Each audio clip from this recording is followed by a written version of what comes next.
入れていいかな？ Kalau ada karakter ini di dalam anime Hunter x Hunter, suasana filmnya tuh langsung berubah. Nggak main-main, aura misterius, cara ngomongnya yang tenang, tapi bikin merinding. Dan ekspresi wajahnya itu udah cukup bikin penonton ngerasa nggak nyaman, tapi sekaligus penasaran. Yes, di video kali ini Minkuo bakalan bahas Hisoka dari anime Hunter x Hunter. Yuk, langsung kita bahas aja. 死人には名乗っても意味がない。能力はばらしても。 Hisoka ini tipikal karakter yang dari awal udah kelihatan beda, bener nggak? Bukan karena dia jahat, tapi karena dia unpredictable, jadi nggak bisa ditebak sama sekali. Hisoka Moro seorang magician atau lebih tepatnya pembunuh yang gaya hidupnya seperti pesulap. Dia nggak gabung ke kubu protagonis maupun antagonis, dia cuman ikut aturan mainnya sendiri. Bisa bantu God dan Killua di satu momen, tapi bisa juga ngejar mereka sebagai target di waktu yang lain. Jadi dari awal karakter ini tuh udah bikin bingung, dia ini musuh atau teman? Teman atau musuh atau gimana sih? Nah, pertama kali muncul di ujian Hunter, Hisoka langsung nunjukin kalau dia bukan peserta biasa. Dia tuh nyantai, bahkan santai banget, tapi bisa ngehabisin lawan dalam sekejap. Bahkan para penguji Hunter pun kelihatannya pada segan ya. Yang makin bikin ngeri, Hisoka itu bukan tipe yang sekedar mau menang. Dia tuh tipe-tipe karakter yang selalu cari tantangan. Dia menikmati proses bertarung, bukan hasilnya. Dan yang paling bikin merinding, dia tuh ngerasa bersemangat banget nih waktu nemu lawan yang kuat. Bukan senang, bukan bangga, tapi literally beneran bersemangat banget nih buat bertarung. Ini aura yang bikin dia kerasa agak-agak gimana gitulah. Tapi sebenarnya itu daya tariknya ya. それが僕のターゲット。 Di fase awal, kita belum banyak dikasih informasi tentang masa lalu Hisoka. Nggak ada background tragis dan nggak ada flashback dramatis. Tapi justru itu yang bikin dia menarik. Misteri itu jadi senjatanya ya. Kita dipaksa nebak-nebak motif dia, gimana tujuannya, apa dia tuh cuman karakter yang doyan bertarung, atau dia punya tujuan yang lain. Tapi makin lama kita bisa lihat kalau Hisoka itu memang punya karakter yang unik banget. Dia nyari keindahan dalam kekuatan. Gon dan Killua yang masih muda tapi punya potensi gede langsung masuk ke dalam radar Hisoka. Tapi bukannya langsung dikejar, mereka malah dibiarin berkembang. Buat apa? Biar nanti pas udah matang, Hisoka bisa bertarung dan menikmati duel itu sepuasnya. Hisoka tuh bukan tipe villain yang punya rencana jangka panjang atau pengen nguasain dunia. Dia lebih ke arah karakter individualistik yang punya hasrat pribadi untuk nyari pertarungan ideal. Dan hal ini konsisten banget nih dari awal kemunculannya. Di ujian Hunter, dia nunjukin kekuatan brutalnya tapi juga sisi manipulatif. Dia bisa nahan diri, bisa ngebantu orang lain. Tunggu dulu. Tapi kalau itu sesuai sama tujuannya. 腕が花びらとなって消えちゃった。 Satu hal yang unik dari Hisoka adalah caranya berinteraksi sama karakter lain. Bukan cuma sama Gon dan Killua, tapi juga karakter-karakter lain seperti Illumi dan Kuro. Hubungan dia dengan Illumi tuh kompleks banget. Mereka nggak sekedar rekan, tapi punya ikatan yang aneh. Ya, bisa dibilang saling memanfaatkan sih, tapi juga saling percaya dalam batas tertentu. Kalau Illumi dirasa cukup menarik untuk dilawan, Hisoka nggak akan ragu buat ngajak Illumi duel juga. Dan ini baru permulaan loh. Hisoka yang kita lihat di awal-awal karakter aja udah kuat, udah matang, tapi penuh dengan misteri. Dia bisa muncul tiba-tiba, ninggalin jejak, dan bikin suasana jadi tegang. Ini bener banget loh. Tapi yang bikin penonton bertahan dan penasaran itu bukan cuma soal kekuatannya, tapi soal kenapa sih dia seperti itu? Apa sih yang bikin dia hidup kayak gitu?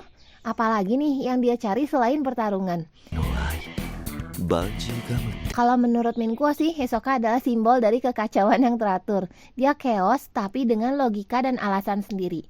Dan dia bukan cuma karakter pendukung, karena tiap kali dia muncul, cerita itu langsung naik satu level lebih intens. Setelah ujian Hunter, Hisoka muncul lagi nih di arc yang lain. Dan ini momen penting banget buat nunjukin satu sisi baru dari Hisoka, yaitu tentang strategi dan nen. Kita lihat bahwa kekuatannya bukan cuma soal kecepatan, teknik, dan kekuatan fisik, tapi juga soal kecerdasan bertarung. Disinilah kita kenal sama jurus andalannya, Banjigam. Sekilas Banjigam kelihatan konyol sih, nama jurusnya aja lucu. Tapi begitu lihat cara dia pakai, itu tuh langsung kerasa banget seremnya. Banjigam itu campuran karet dan permen karet yang bisa melar dan nempel. Tapi di tangan Hisoka itu berubah jadi senjata mematikan. Dia bisa nempel ke lawan, ngerusak gerakan, bikin jebakan, bahkan nahan serangan tanpa kelihatan mencolok. Nih Hisoka tuh pinter banget deh pakainya. Banjigam itu bukan jurus frontal tapi lebih ke alat manipulasi. Cocok banget ya sama kepribadian pemiliknya. 剥がすの僕の意志 Di arena Hisoka nggak pernah panik. Bahkan waktu ngelawan yang kuat ekspresinya selalu tenang, malah kadang kelihatan excited. Dia tuh bukan cuman pengen menang, tapi dia juga pengen puas. Pengen ngerasa puas karena udah dapat lawan yang pantas. Dan cara dia ngalahin lawan pun unik banget. Hisoka mainin psikologi mereka, ngerusak ritme, ngecoh, bahkan bikin lawannya berpikir terlalu banyak sampai akhirnya jatuh ke perangkap. Lalu di arc selanjutnya, sisi manipulatif Hisoka makin kelihatan. Di sini dia dekat dengan Gen Eriodan, yaitu kelompok kriminal elit yang dikenal sadis dan berbahaya. Tapi lagi-lagi ya, kita bertanya-tanya, kenapa sih Hisoka mau gabung ke Gen Eriodan? Apa dia punya ambisi kriminal, mencari kekayaan? Dan ternyata jawabannya tidak. Alasannya simple dan agak-agak gila juga sih. Dia gabung ke Gen Eriodan cuman buat bisa ngelawan pemimpinnya, yaitu Kuro. Jadi bayangin aja dia masuk ke kelompok super berbahaya, bohongin mereka, bahkan kerja sama bareng Illumi buat nyari cara biar Kuro bisa bertarung. Karena waktu itu Kuro sempat disegel nennya. Dan Hisoka kecewa karena nggak bisa duel, tapi dia tetap sabar nunggu. バンジーガムはガムとゴム両方の Di sini kelihatan banget ya kalau Hisoka itu tujuan hidupnya adalah pertarungan. Bukan uang, bukan kekuasaan, dan bukan balas dendam. Tapi duel yang bisa bikin dia puas sebagai pertarung. Bahkan dia rela berbohong dan nekat ngebahayain dirinya sendiri demi kesenangannya itu. Hubungannya sama Gon dan Killua juga nih makin menarik. Hisoka bisa tiba-tiba bantu mereka ngasih info, bahkan ngebantu mereka naik ke level yang lebih tinggi. Tapi di sisi lain, Hisoka juga terus mantau Gon dan Killua kayak petani yang sabar nunggu tanamannya tumbuh, bukan buat dipanen, melainkan buat diajak bertarung. Hisoka pengen lihat Gon dan Killua berkembang karena dia percaya mereka bakal jadi petarung yang layak buat ditantang suatu hari. Dan sikap Hisoka ke mereka tuh kayak aneh banget ya. Di satu sisi kayak pelindung, tapi di sisi lain jelas punya niat tersembunyi. Hal ini yang bikin penonton jadi waspada tiap Hisoka muncul. Kita tuh nggak pernah tahu ya, dia bakalan bantu, bakalan nyerang, atau cuma nonton dari jauh sambil senyum-senyum tipis. Tapi justru karena itu Hisoka jadi karakter yang selalu bikin suasana jadi tegang. もうそんなにじらさないでおくれよ Hisoka tuh karakter yang nggak bisa ditebak dan itu juga berlaku buat strategi bertarungnya.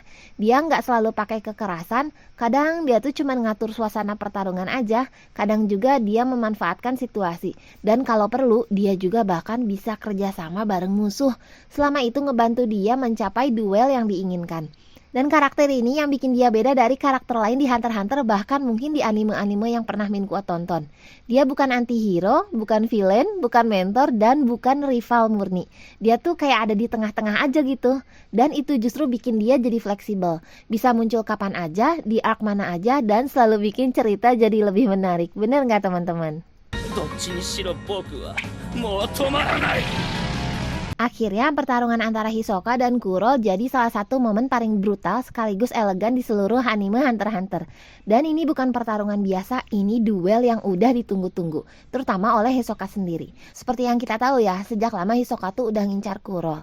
Tapi begitu pertarungan ini benar terjadi, hasilnya jauh dari yang Hisoka harapkan. Dari awal duel, Kuro langsung nunjukin kemampuan yang sangat luar biasa.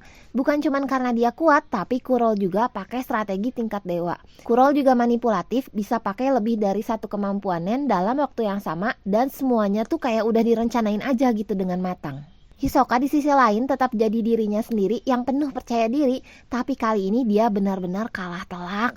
Selama pertarungan dia sempat kehilangan tangan, kaki, sampai akhirnya tubuhnya remuk dan dinyatakan mati. Tapi ini bukan kekalahan biasa loh, ini tuh kekalahan total. Untuk pertama kalinya kita lihat Hisoka benar-benar terpojok dan berpikir, wah ini beneran udah mati gitu Hisoka itu? 人を探してる理由はちょっと待てよ。 Tapi ya ini Hisoka, dia nggak pernah selesai semudah itu. Dengan menggunakan Banjigam, dia berhasil menghidupkan dirinya sendiri dan wah ini gila banget sih. Tapi di anime Hunter x Hunter, logika Nen memungkinkan hal-hal ekstrim kayak gini. Dan sejak momen kebangkitannya itu, Hisoka pun mulai berubah. Yang dulu bertarung demi kesenangan dan duel sempurna, sekarang berubah jadi seseorang yang punya dendam. Setelah bangkit, dia langsung membunuh 2 anggota geng Eriodan. Tanpa banyak basa-basi, gak ada duel dramatis, gak ada tantangan terbuka, dia cuman muncul dan ya udah selesai gitu. Dan sejujurnya ini bukan gaya Hisoka biasanya, ini tuh dingin banget. の飛行ルートと着陸地点が記され Setelah itu, kita bisa lihat sisi gelap dari Hisoka yang makin dominan. Nggak ada senyum manis, nggak ada lelucon kecil, yang ada cuma niat untuk membunuh. Tapi anehnya, karakter Hisoka justru makin kompleks di sini. Kalau sebelumnya Hisoka hidup buat duel yang menyenangkan, sekarang dia hidup buat menghancurkan orang-orang yang dia anggap udah merusak kesenangannya. Tapi dari sisi cerita, ini bikin posisi Hisoka jadi jauh lebih berbahaya. Dulu dia unpredictable, tapi masih bisa diajak kerjasama. Nah sekarang dia jadi ancaman mutlak. Gak peduli siapa di jalan, bisa jadi korban. Bahkan Illumi pun mulai waspada, karena kalau suatu hari dia dirasa pantas jadi target, Hisoka mungkin akan datang juga. Sebenarnya di anime Hunter x Hunter itu banyak karakter kuat dan kompleks yang bisa dibahas. Tapi buat Minkuo, Hisoka tuh kayak punya tempat khusus. Dia bukan protagonis, bukan antagonis utama, tapi selalu ada di momen-momen penting. Dan yang paling menarik dari Hisoka adalah kenyataan bahwa dia nggak bisa dimasukkan ke dalam satu kategori. Hisoka itu bebas, dia bisa muncul sebagai musuh, tapi bisa juga sebagai sekutu. Dan yang bikin dia beda adalah konsistensinya terhadap satu hal. Dia hidup untuk pertarungan yang memuaskan, bukan demi keadilan, bukan demi balas dendam, bahkan bukan buat menyelamatkan siapapun. Buat Hisoka, hidup adalah arena pertarungan, dan lawan-lawan kuat adalah hiburan sekaligus tujuan utama dia untuk hidup. Nah, itulah yang bikin karakternya susah ditebak. Kalau karakter lain punya motivasi yang jelas, Hisoka justru terlihat bermain di dunia itu dengan aturannya sendiri. Karena dia nggak terikat logika di dunia Hunter x Hunter yang penuh strategi politik, kekuasaan, atau idealisme. Dan justru karena nggak bisa ditebak, Hisoka selalu bikin cerita jadi lebih hidup. Setiap kali dia muncul, kita tuh bisa langsung waspada. Ini bakalan bantu, bakalan nyerang, atau sekedar nonton aja. いい顔だ。 Bahkan dengan karakter seperti Illumi, Killua, dan Gon sekalipun nggak bisa sepenuhnya santai kalau ada Hisoka di sekitar mereka. Dan yang menarik juga, Hisoka nggak punya masa lalu yang jelas. Biasanya karakter anime suka dikasih flashback buat menjelaskan kenapa mereka menjadi seperti itu sekarang. Tapi kalau Hisoka, dia tuh nggak ada banget. Dia hadir sebagai misteri yang terus berjalan. Dan anehnya justru itu yang bikin dia kuat.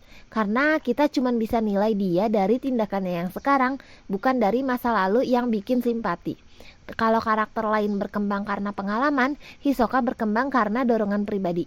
Kekalahannya dari Kuro, misalnya, jadi titik balik emosional yang gak berdasarkan trauma masa kecil atau kehilangan orang terdekat, tapi murni karena egonya sebagai petarung. Dia kalah dan dia marah. Tapi bahkan dari perubahan itu, dia tetap Hisoka, tetap nyentrik, tetap teatrikal, tapi tetap memukau. Dia bisa brutal sekaligus penuh gaya, bisa sadis tapi tetap punya logika, dan yang paling gila, dia tetap bikin penonton tertawa, walaupun di tengah pertarungan. Sekarang kalau kita lihat ke depan, gimana nih kira-kira peran Hisoka di cerita anime Hunter x Hunter berlanjut? つくみたいだぜ。 OK、すぐ行く。 Jadi kalau dipikir-pikir, Hisoka itu bukan cuman karakter pendukung. Dia cermin dari tema besar di anime Hunter x Hunter, bahwa kekuatan bukan soal siapa yang menang atau kalah, tapi soal bagaimana seseorang menikmati prosesnya. Dan dalam hal itu, Hisoka adalah simbol yang paling ekstrim. Nah, kalau teman-teman sendiri gimana nih? Apa ada momen berkesan saat nonton episode Hisoka di anime Hunter x Hunter? Tulis di kolom komentar ya. Jangan lupa share video ini ke teman-teman kalian yang suka karakter ini. Jangan lupa buat like, subscribe, dan nyalakan lonceng notifikasi biar teman-teman gak ketinggalan video terbaru dari Minkuo. Teman-teman juga bisa request mau karakter siapa yang kita bahas di video selanjutnya. Makasih yang udah nonton ya, sampai jumpa di video minggu depan. Dadah!